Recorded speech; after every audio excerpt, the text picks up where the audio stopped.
Welcome to the GESDA Summit interviews and welcome Debbie Senesky.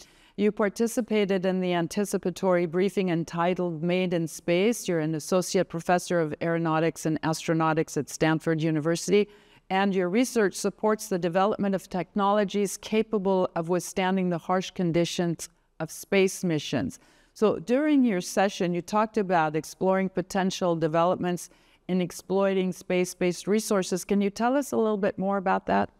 Yes, absolutely. So my research team at Stanford recently conducted 2 space missions aboard the International Space Station to manufacture advanced materials in microgravity.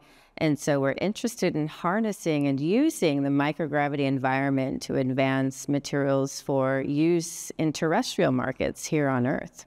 Okay, every week we're launching about 50 satellites from what I read.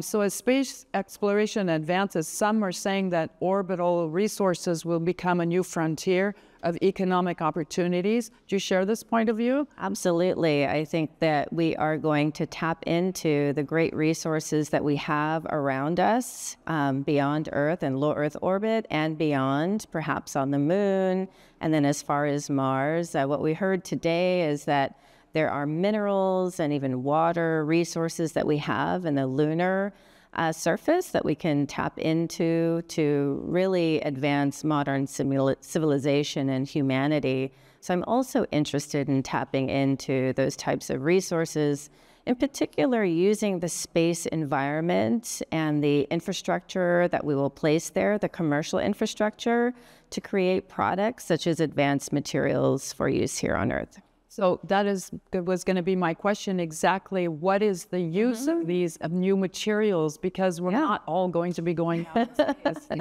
Absolutely. So the vision is to bring raw starting materials up to low Earth orbit on a private station via a commercial rocket, and then conduct the synthesis, the process of creating the material or manufacturing the material in the microgravity environment.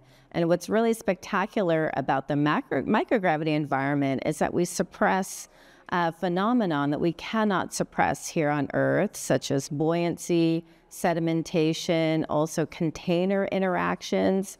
All of those things contribute to the quality of the material. So a lot of the materials we use today in our products, such as semiconductor materials or even gemstones, have flaws or defects within them. So imagine using the microgravity environment to make these materials so that they have bigger and better properties. And so that paves the way for example, electronics that we might use here on Earth. Maybe they're better quality, so they run faster or they're more energy efficient.